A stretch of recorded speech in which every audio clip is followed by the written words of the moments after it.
What is up, my creative fellas? Welcome again to another tutorial Tuesday. In this episode we're gonna learn how to create super realistic light effects, super fast, super convenient, and the result will blow your mind. So let's get started right now.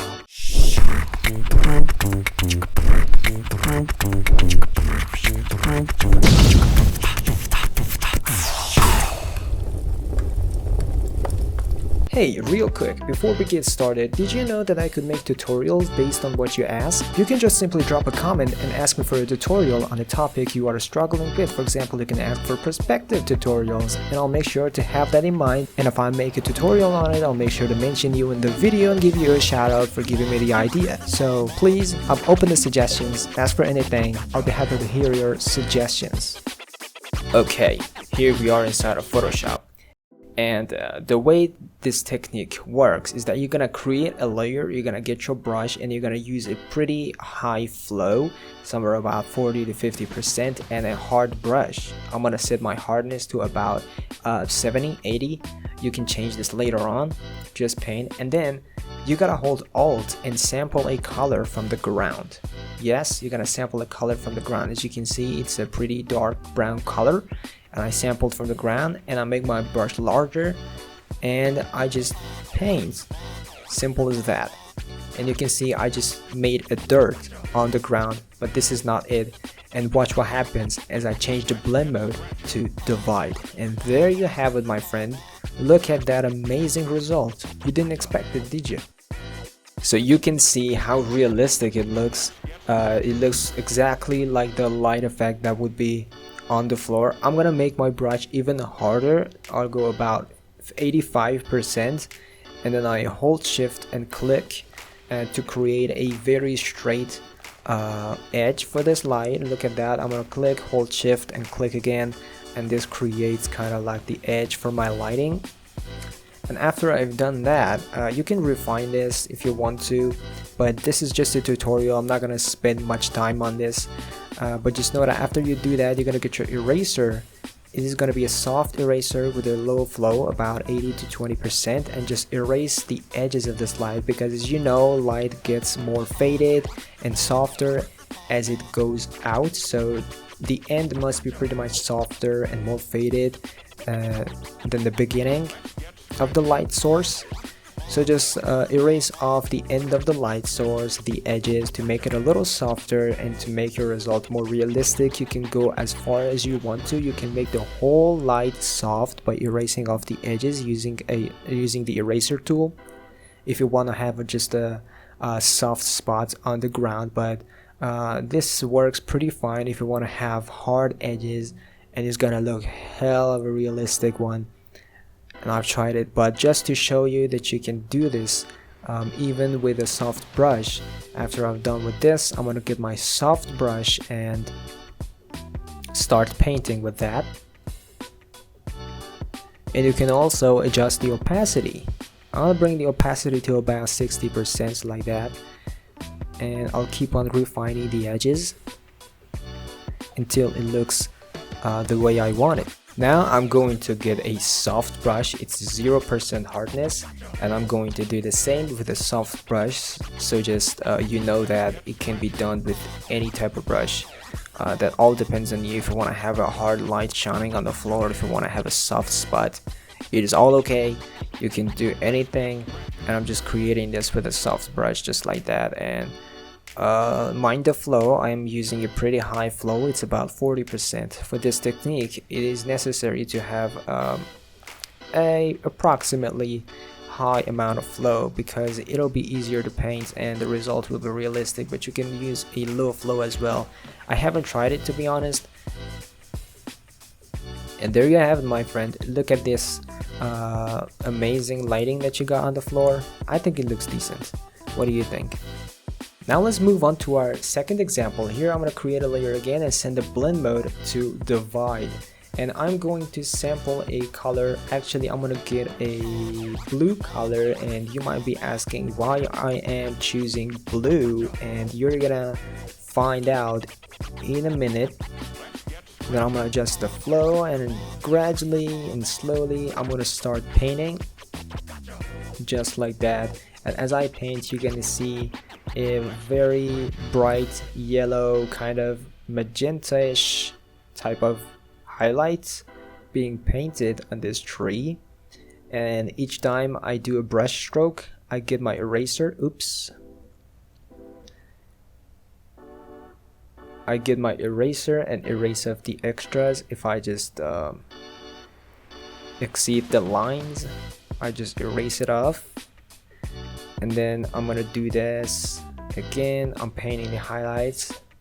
You gotta be patient with this. It actually works a whole lot faster than using any other method. If you want to use curves, you can use curves, but this method, my guys, this is like a genius. And there you go. Especially if you want to paint highlights in a large area, this is the best method that you can find. Here's the before, here's the after. Do you see that? Watch how amazing we could be able to create this amazing highlights. So now I'm going to explain why I chose blue. So I'm going to create a layer, and then I'm going to get a hard brush so you can see it better, and then I'm going to paint with the blue color I chose. Now if I invert it, you can see that this is the color that I painted the highlight with. So the divide blend mode actually inverts the colors. If you paint with blue, it's gonna paint with the inversion of the blue. Now if I choose this yellow color and I invert it,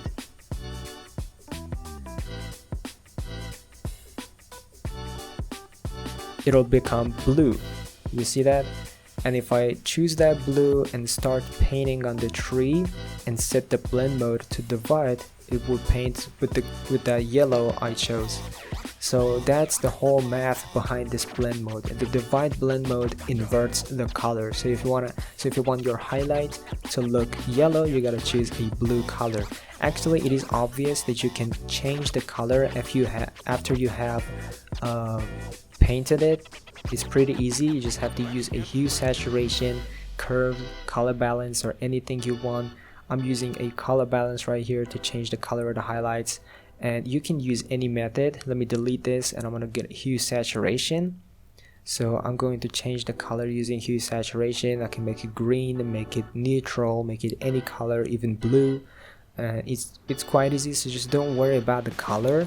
You can paint and then change the color later on, but if you want to paint with the same color that you want, just know that any color you want to paint with, you have to choose the exact opposite of that color. You have to invert the color and then start painting. And here's our third example, and I like this one a lot. So again, I'm going to create a layer. I'm going to sample a color from the ground. As you can see, it is almost purplish blue, so the highlight will be kind of yellowish, which is what I want. I'm going to set the hardness to about 85% and the flow to about 40%, 40-45, that's okay. And then I'm going to start painting. Actually, it looks like trash now, but as I change the blend mode to divide, it becomes super natural. So I'm going to keep on painting the highlight. I'm going to put it on perspective because the highlights will be looking like this. If it's shining through this window, I'm going to make it a little wider. I'm just tapping once, holding shift and tapping again with my mouse, and it creates a straight line. And then I'm going to get my eraser. It's a soft eraser, and erase off the edges just like that. And this is going to be my hyper-realistic light that's coming through the window. I'm going to erase it off from the bottom as well because light will not reach there. And here I go, do the exact same thing for the other window. I'm just creating a sort of a light. Be careful to put the light in perspective. It is narrower at the beginning and it gets larger as it goes further away, and it also becomes softer as it goes further away. That's how light and shadows work. So I'm erasing off the end with the eraser to make it look soft. And this will get a lot easier, guys. After I'm done painting this one, I'm gonna show you another tip to make this a whole lot easier. I'm also erasing off the light from inside these cracks and crevices and holes because light will not reach those areas, so it's not logical to have light in there. And there you have it. This is our lights. Here's the before, here's the after. Looking great, right? Now I'm gonna show you how to do this a lot faster and more efficient and a lot quicker. You're gonna get your polygonal lasso tool and just create the shape of the light that you want to be on the floor. So I'm gonna create a rectangle like that. I'll create a new layer, I'll sample the color from the ground, and I hit Alt backspace to fill that up. I'm gonna create another one. Just click, click, click, click, just to create the shape of the light source. Not the light source, the light, and fill that up with the color, and then change the blend mode to divide, and there you have it. But this is so harsh, so we're gonna go to blur gallery and field blur, and here you want to create 4 points, 4 different points. We want 2 points at the beginning of the light and 2 points at the end of the light, because we want no blur in the beginning and we want a little blur as the light ends. So I'm gonna put the first one here, and I'm gonna put the second one at the beginning of the other light, and I'll put the blur to 0. I'll put 2 points at the bottom or at the end of these lights, and I'll increase the blur to about 30 pixels. I'll do the same for the other one as well. So the 2 points that are at the beginning of the light have 0 blur, and the 2 points that are at the end of the blur have 30 pixels blur, and this makes the light become gradually blurry as it moves further away from the light source, which is the window, and it becomes super realistic.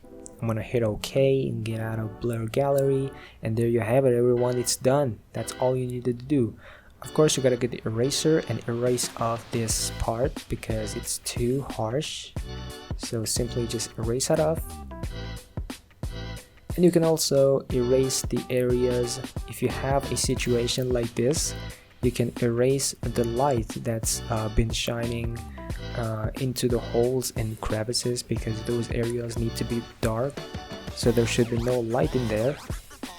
But that's pretty much all you needed to do. Pretty straightforward, right? This was done like, I think, less than a minute. It's that fast, and the result is that realistic. And that wraps it up for this episode. I hope you learned something new today, and if you did, please let me know. Goodbye and peace out.